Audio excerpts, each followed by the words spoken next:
Hello. कई theatre teachers मुझे बोलती हैं कि उन्हें करिकुलम प्लान करने में बहुत मुश्किल आती है, क्योंकि ना तो कोई सिलेबस अवेलेबल होता है और ना ही कोई टेक्स्ट बुक अवेलेबल होती है। खास तौर से जो इंडियन स्कूल हैं, इंडियन बोर्ड्स के स्कूल हैं, उसमें प्राइमरी, मिडिल, इनके लिए कोई सिलेबस अवेलेबल नहीं है। 9th, 10th, 11th, 12th के लिए फिर भी है, सिर्फ एक सिलेबस अवेलेबल है, उनके पास फिर भी टेक्स्ट बुक्स नहीं है। ऐसे में थिएटर टीचर्स ये जूझती रहती हैं कि हम प्लान कैसे करें, मतलब first, second, third, fourth, fifth, six, seventh, eighth, 9th, 10th, 11th, 12th में किस तरीके से पढ़ाएं, कौन से कॉन्सेप्ट कब पढ़ाएं, ये जानना बहुत जरूरी है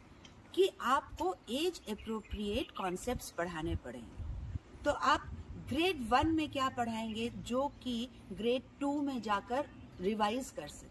तो मुझे ऐसा लगता है कि ग्रेड 1 के लिए बहुत अच्छा कॉन्सेप्ट एक हो सकता है 5 सेंसेस, क्योंकि और ये 5 सेंसेस ऐसे हैं जिनको कि आप ग्रेड 12 तक डेवलप कर सकते हैं, उसका डिफिकल्टी लेवल बढ़ता चला जाएगा। तो ग्रेड 1 लेवल पर जब आप पढ़ाएंगे 5 सेंसेस, तो उसका जो डिफिकल्टी लेवल है या उसका जो एज अप्रोप्रिएट लेवल है वो बिल्कुल एक एक्सपीरियंस लेवल पर होगा कि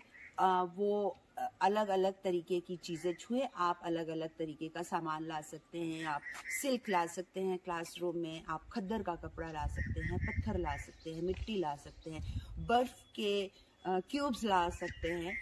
जिसमें अलग अलग टेक्सचर हो, तो जिनको कि वो छुए। और आपको ये इंस्ट्रक्शंस देते रहना पड़ेगा कि वो जब छू रहे हैं उन चीजों को तो उनको फील क्या हो रहा है, उनका बॉडी कैसे रिएक्ट कर रहा है, या कि आप उन्हें अलग अलग तरीके की आवाजें सुनाएं,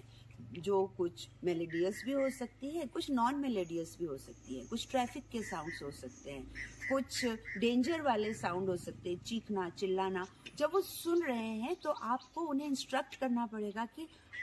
वो सुनने से उनको हो क्या रहा है, उनके अंदर फीलिंग क्या हो रही है, उनके बॉडी को रिएक्शन क्या हो रहा है। इसी तरह से कुछ अलग अलग चित्र आपको दिखाने पड़ेंगे, कुछ अलग अलग एरोमास क्लास में लाना पड़ेगा कि हो सकता है आप परफ्यूम लेकर आए, आप कोई जली हुई चीज की खुशबू लेकर आए, या कोई फूल का सेंट लेकर आए और वो उन्हें सूंघने के लिए दे, या जो टेस्ट बर्ड्स के लिए जो एक्सरसाइज होगी, आप उन्हें ये एक्सरसाइज दे सकते हैं कि चलिए कल सब लोग अपने घर से कुछ कुछ खाना लेकर आएंगे और उसमें आप भी अपनी तरफ से कुछ मीठा ला सकते हैं, कुछ कड़वा भी ला सकते हैं, और वो एक सरप्राइज भी हो सकता है जिसको कि आप उन्हें टेस्ट करवाएं। और फिर आपको यही इंस्ट्रक्शंस लगातार देने पड़ेंगे कि वो जब टेस्ट कर रहे हैं तो उनका एक्सपीरियंस क्या हो रहा है, उन्हें फील क्या हो रहा है।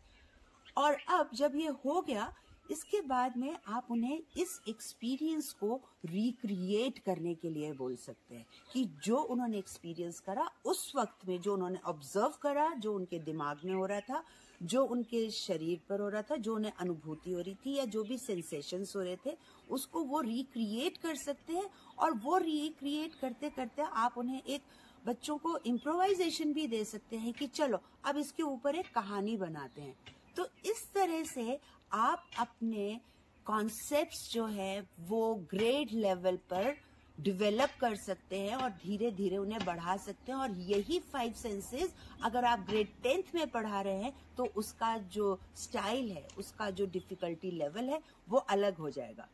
मुझे जरूर बताइए कि आपको ये कॉन्सेप्ट कैसा लगा, और मुझे जरूर बताइए कि आप अपने ग्रेड लेवल पर किस किस तरह से कॉन्सेप्ट्स को बिल्ड करते हैं। मैं आपकी जरूर हेल्प करना चाहूंगी उनको डेवलप करने के लिए। Thank you.